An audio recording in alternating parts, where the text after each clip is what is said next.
You're listening to Dairy Voice by Dairy Business News, a podcast exclusively for the dairy industry.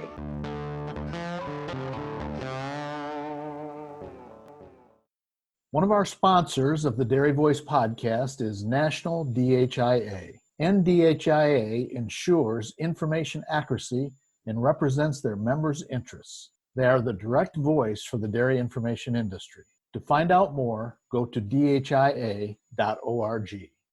When your goal is to help animals reach their full potential, health matters. Diamond V offers a fresh perspective on animal health, a perspective that supports gut health, strengthens immunity, and ultimately enhances performance. For those who choose to invest in keeping healthy animals healthy, Feeding Diamond V makes a statement about another dimension of profit, where margins are measured by confidence in your future. To get a fresh perspective, visit diamondv.com, because animal health deserves a healthier approach. Good morning, good afternoon, and good evening. Welcome to the Dairy Voice podcast by Dairy Business News. I'm your host, Connie Kuber, with Sealpro Silage Barrier Film by Agriscience. Please remember to subscribe, like, and share this podcast with your fellow dairy enthusiasts. And you're going to love hearing about calf care tips today. So heat isn't an issue unless it's a lack of it. My guest today is Dr. Kelly Reed, who at Diamond V, and is going to help us get prepared for those days ahead when heat stress really is an issue. Good morning, Kelly. Thanks for joining us. Thanks, Connie. Good morning. So I grew up on a small farm in northern New York, and my family still has our family dairy there, my cousins and my uncle. About 15 years ago, and I finished my education at Cornell, got my DVM there. I moved to the Yakima Valley of Washington, and I actually managed a dairy here for 7 years. Oh. And did some vet work for funsies on the weekends, and but primarily managed the dairy. But I didn't raise my own calves. My calves were sent off to a calf raiser. Quickly got involved working with that program because helping that calf ranch do better was going to help my program do better. After, like I said, 7 years at the dairy, then I came to Diamond V, and I've been here about 7.5 years now. We had recently come out with a product specifically for calves. So my kind of drive here was to really be able to help producers do a better job with management, right? So many times we get emotionally frustrated, and, calves bring out a lot of emotions in us, right? So I wanted, we want to reach for that magic bullet, and I wanted to really be able to work with people to figure out what were those management changes that needed to happen, and not just, reaching for that magic bullet. Right. So I've done quite a bit of work with calves since I came to Diamond V, and still go home and harass my uncle about how he raises his calves, Sure. all part of it. Yeah. So what impact does stress on the cow during her dry period? Because we're going to talk about dry cows and the pregnancy first. Look around the country today. I think a lot of us are experiencing a really warmer than normal and wet winter. We're going to talk about, a lot of heat stress topics today, but right now these cows are experiencing a lot of, especially out here in the West, we have a lot of open lot dairies still, and a lot of really muddy conditions certainly creates a major challenge for these animals, and creates a lot of stress, both from just mud on their coat and trying to maintain maintenance costs, and just being in muddier conditions, physically walking to the bunk, right? And then in other parts of the country, when we think about this climate that we're in right now, with so much rain and moisture, whether it's snow or rain, just the effect on our rations and moistures and consistency of what we're putting in front of those cows every day, all these stressors. And then, you think about summertime heat stress, and, I say that it's a real obvious one, but when we look back 10, 15 years ago, when I was graduating vet school, and the dry cow is the most neglected animal on the dairy, right, for the most part, maybe other than the heifer, right? Right. And, we've certainly learned a lot about the effects that we're having on these animals. Comes down to a shortened dry period. We see that very, very commonly. It's very easy for producers to go look at their records and see that short and dry period. There's going to be an effect on the cow herself as far as her production levels during that next lactation.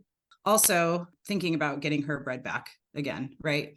And we've learned more and more about the impact on fertility and those eggs and trying to get that pregnancy to stick. Certainly really important factors for the cow herself, but then also factors that are going to affect that unborn calf, like colostrogenesis, that's starting about 5 weeks before calving, which is just that production of colostrum. And when we think about that, we have a short and dry period. A lot of times we end up with a shortened time in the close-up. There's all sorts of vitamins and minerals, supplements that we're feeding to those cows to help support their health, that colostrum process. There ends up being a sequela there, both on the dam and on the unborn calf.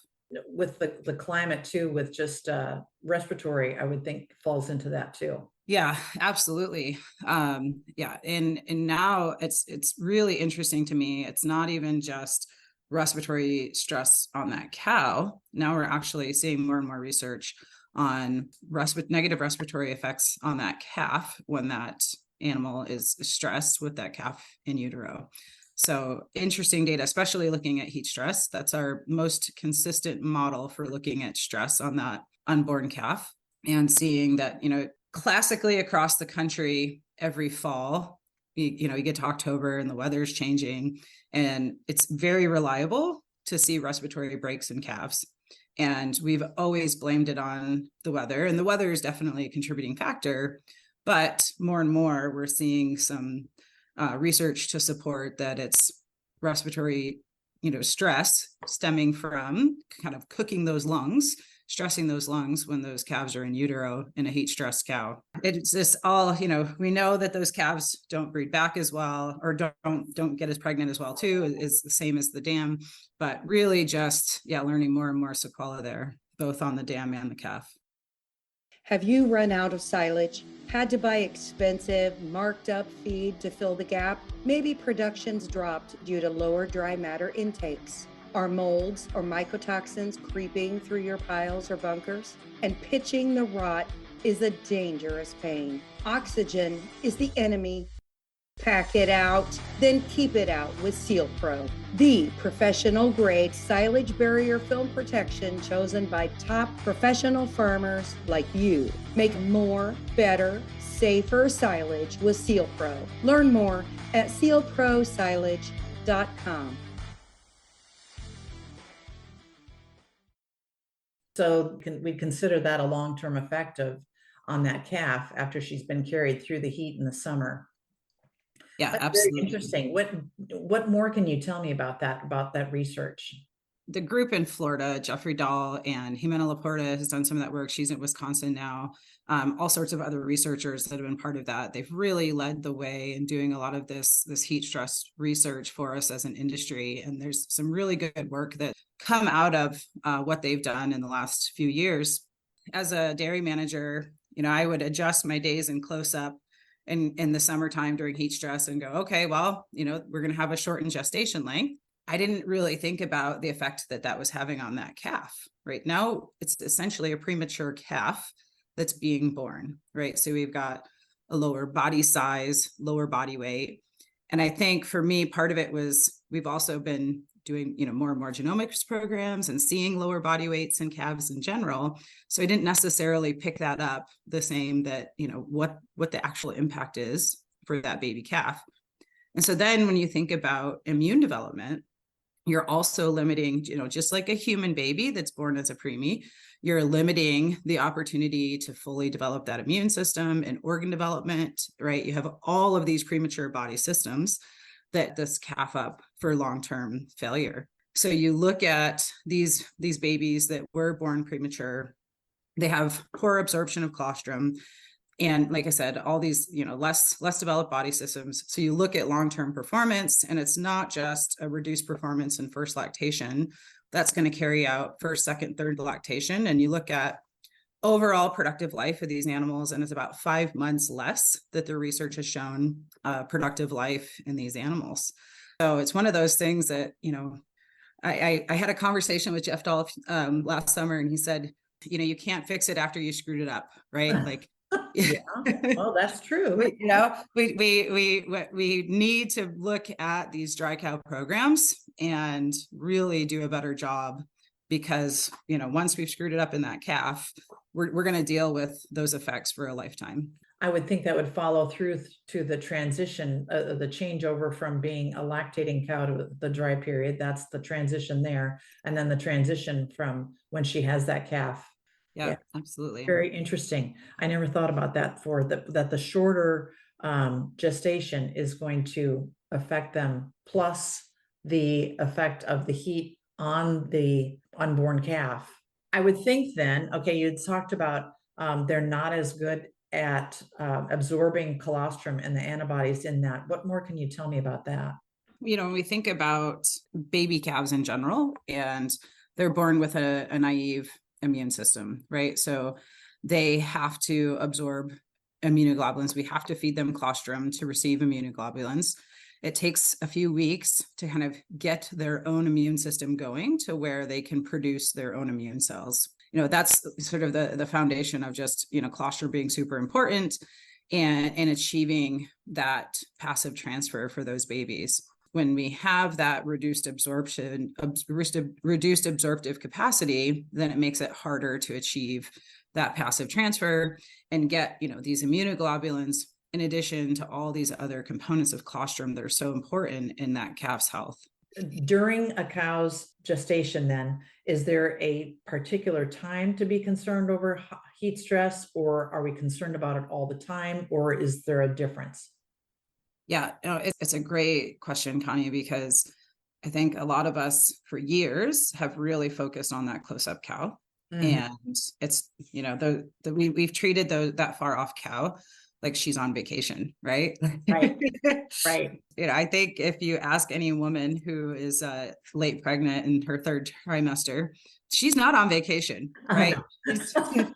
She's growing a baby. Yeah. She's having a hard time resting and eating and walking around and doing anything. Yeah. And we've just really underappreciated the importance of that whole dry period. And more work that came out of that group in Florida is, if we just focus on heat abatement in that close-up period, we're really not benefiting that cow or that unborn calf very much at all. We really have to focus on improving heat abatement, cooling during that entire dry period in order to see benefits for that cow and that calf. So I think that's just a shift in mindset that as an industry we all have to make, and it's the research has been repeated and is very powerful. So to me it's not one of those things, well, we think maybe, like, they're very confident in this, and we've seen it time and time again. So growing up, I grew up on a little farm in Minnesota. I had an uncle who was also in the dairy business. He would breed all his cows at a certain time of year, and then he'd have a whole bunch of calves, obviously, at a certain time of year. And there were times when, his whole herd was like that. Yeah, it's interesting. You look globally and you still see systems like New Zealand, right? It's a primarily grazing, system still. And so they do seasonal calving, but there's a lot of negative consequences that come with seasonal calving as well, right? Trying to hit a window and inducing babies and, all of these things. And then, just we look at our milk marketing, right? And especially today, when it comes to, most co-ops around the country, we have some sort of supply management programs in place. And when is there the greatest demand for milk? When is there no supply management restrictions in place? It's summertime. Sure. And that's already the case, right? I think it's one of those things that we really just have to take a look at our programs and start finding opportunities to do a better job. It's very daunting. I was just visiting with a producer yesterday, and millions of dollars that they're having to spend to pull more power to barns in order to install more fans, and let alone sprinklers, looking at the water in the pen, and then, water supply of water, and then removal of water. it gets to be a very overwhelming thing. And so I think it's really important for producers to just kind of take it one bite at a time and think about what improvements can I make today that, just start somewhere. Right. But don't get overwhelmed with the whole system. I think we all want to fix it tomorrow when we we're doing this wrong. Right. What can you tell me about newborn calf immunity and what we need to do from the first day to make sure that calf is set up for we talked about productive life. What do we need to do? We always want that calf to be born in a clean, dry environment, which is a little bit, like I said, a little laughable today. We're going to do our best, but our calves are probably, there's going to be a lot of calves born this winter in a compromised situation, because we all know cows like to find the wettest spot to go have it isolated, right? That's hard to clean, just the nature of the cow behavior that we got to work against. So we want to set up the best environment for that calf to begin with, but then it comes to, making sure we're getting them cleaned up and getting them dried off right away, dipping that navel, and then getting colostrum, good, clean, quality colostrum administered as quickly as possible. A group of industry advisors a few years ago, they got together and came out with sort of a new standard for what passive transfer is, goals for passive transfer for the industry. And it's kind of a breakdown of different percentages of what you should accomplish. I always just encourage producers, right? Like, just try to make your program as best as you can and track it, right? It's good to look at.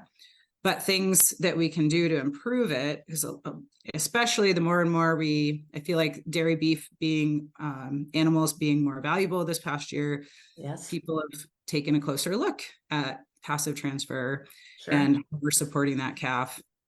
And it's things like getting mom milked out more quickly so that we're getting a higher IgG status in that colostrum that's then available for absorption. As we get further out in time and we haven't milked mom out yet, she'll start to reabsorb some of those immunoglobulins.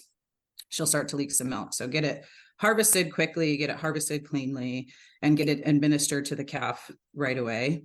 And then coming back with another feeding 6 to 12 hours later, we're going to start getting some closure of that gut, but those calves will still benefit. They'll still be able to absorb some of those immunoglobulins.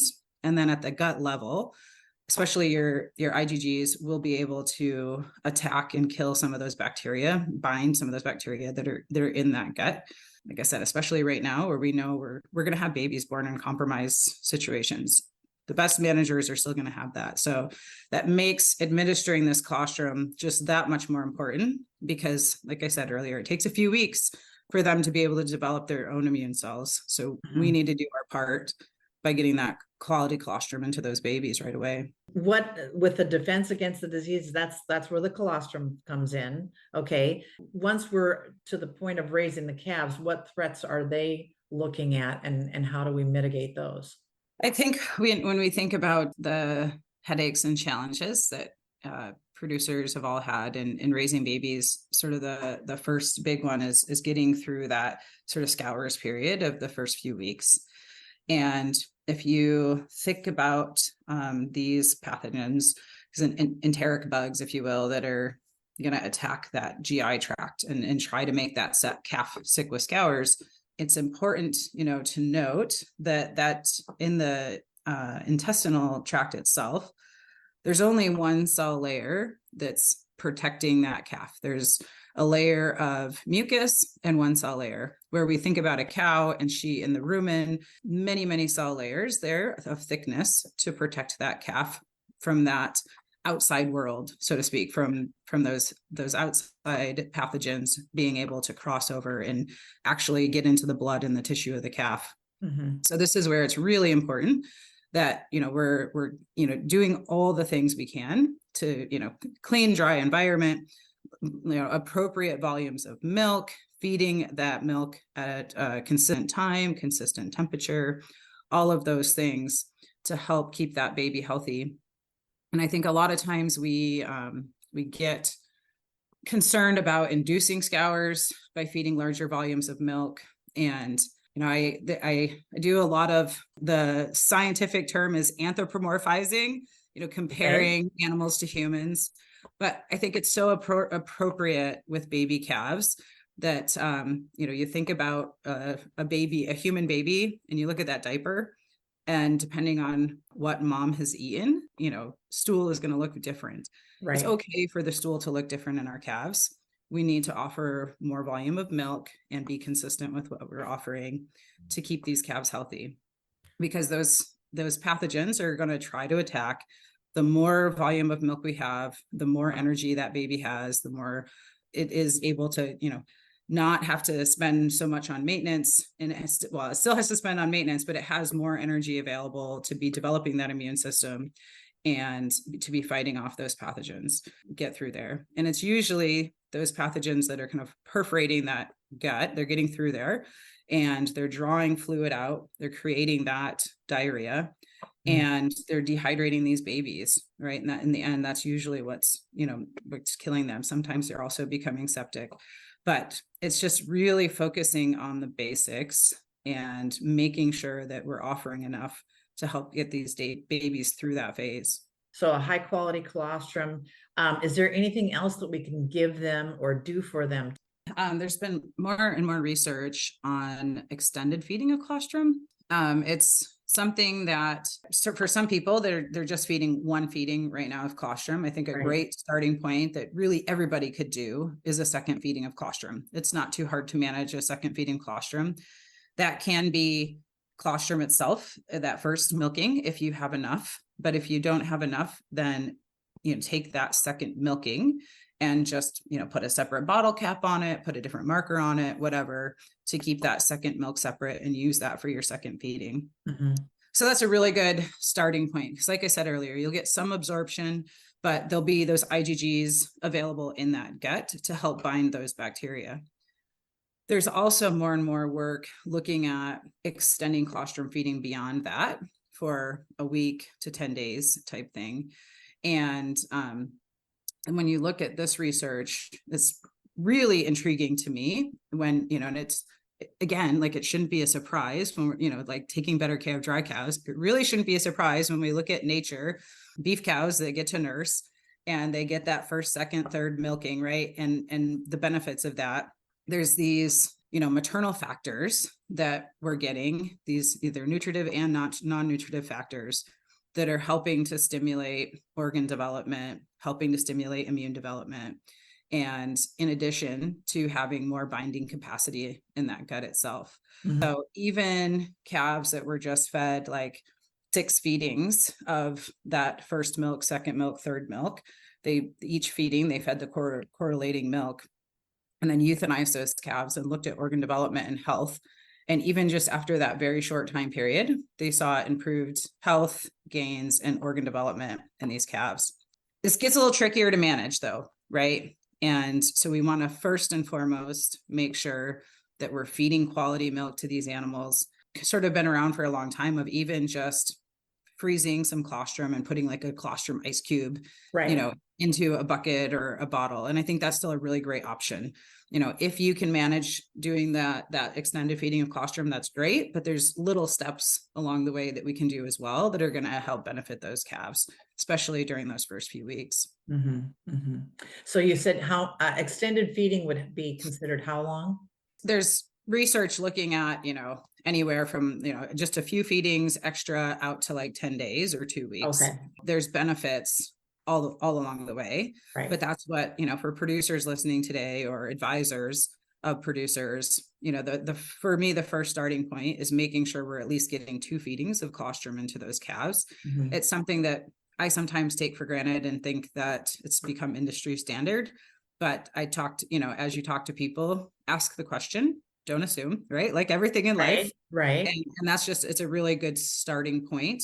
When we've got our programs fairly well dialed and we're looking to, where's the next opportunity, then I think this is something to look at. But we want to make sure we've got all the other sort of key pieces in place. But this is sort of taking your program to the next level. We can't take for granted too, the testing of the colostrum, adding additional commercial colostrums that would make that colostrum better Absolutely. Yep. And that's, that comes back to getting that harvest colostrum, or that colostrum harvested more quickly is going to help improve the quality. But again, I always call dairying the great compromise, because we do the best we can, but there's always compromises in the system. Mhm. And so, especially times when we're running short and we can't just, we don't have more better quality colostrum on hand to substitute for our less quality colostrum. So yeah, there's great products out there on the market. When you think about the long-term impact that we have by improving, the colostrum quality that we're putting into these calves in the first few days, they absolutely pay for themselves to be able to bring those IgG levels up for those babies. What do you see as a problem, the problems there, and how do we take care of, mitigate those kind of problems? Really, it's this, similar concept as it is in cows or humans ourselves, right? Like, when it's hot, we don't feel like doing much. It's more maintenance requirements to try to cool ourselves, just to do, and the job of a baby is to grow and be healthy, right? And so now we're adding just this one more stressor on them that makes it harder for them to be able to do that job every day.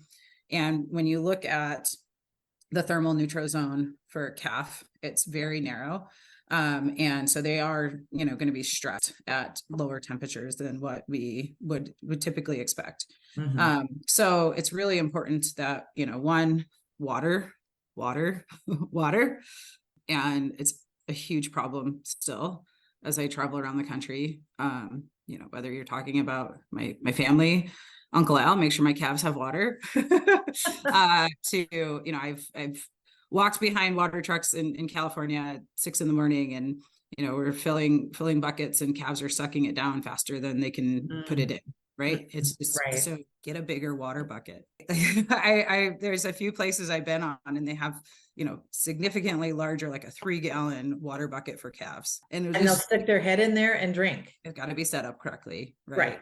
But, if we're having trouble keeping up with the water truck, right? Yeah. Or however we're getting water out to these calves, really look at your water system. There's more and more like nipple type systems that are plumbed in. Just make sure that water flow is not too strong for those babies. So, and testing the quality of the water to make sure we're getting good quality water to these calves. Right. Especially if it's coming out of a different well than what's going to your milk barn. Your milk barn is going to periodically get tested by your milk inspector, but make sure we're keeping an eye on that water quality. So water to me is just first and foremost, but also the volume of milk that we're offering these calves and the quality of milk. Again, as those maintenance requirements go up, they need more energy to do that job of growing and staying healthy. So make sure we're offering enough volume. And then, the basics, shade and airflow. And, in some situations, shade is really not feasible, but we can turn hutches to try to capture more of that shade. Right. And bedding materials. I've worked with some places where we've got calves on sand.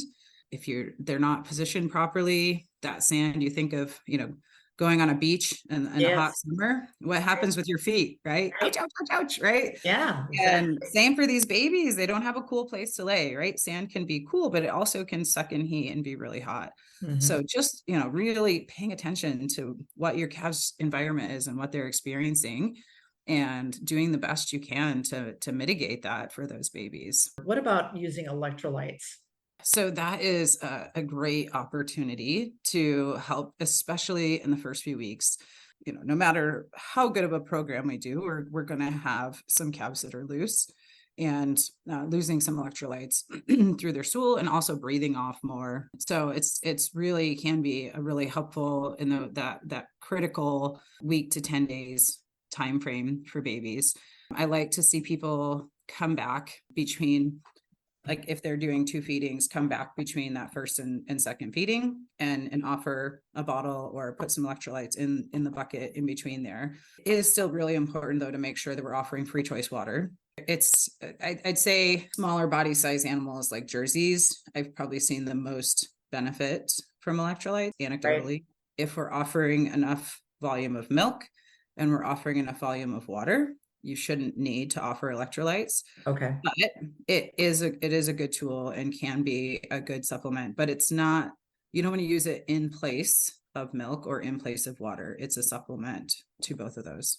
Kelly, is there anything else that you'd want to add to our discussion today? I said it earlier, but I would just say, I hope people listening today are, getting some ideas. And like I said earlier, don't be overwhelmed. Look for a couple things that you can go and start implementing today and start planning for the summer. It's we do the best we can every day. And so just take small pieces, go do one good thing today to help improve your program. It'll make your life easier and help your animals perform better. Right. That's good advice. So if our listeners want to find out more information about any of this, how can they get a hold of you or get a hold of Diamond V for answers? My email address is kreed, KREED at diamondv.com. And I'm happy to have people email me and provide any support advice that I can. And we have a whole team of people across the country and globally that can go locally and help support producers if they're looking for advice, on calves themselves or dry cow programs, heat abatement, across the board, anything we can do. So again, that's kreed at diamondv.com. Thank you very much. Well, we've been talking with Dr. Kelly Reed today with Diamond V, and I appreciate you taking time to do that with me. Please listen and like and share this podcast, the Dairy Voice podcast by Dairy Business News. I'm Connie Kuber with Sealpro Silage Barrier Film by Agriscience, and go out, have a great day. And like Kelly said, do one thing today to make a change in your calf program, and then just keep plowing right on. And thanks for joining us. We'll talk to you soon.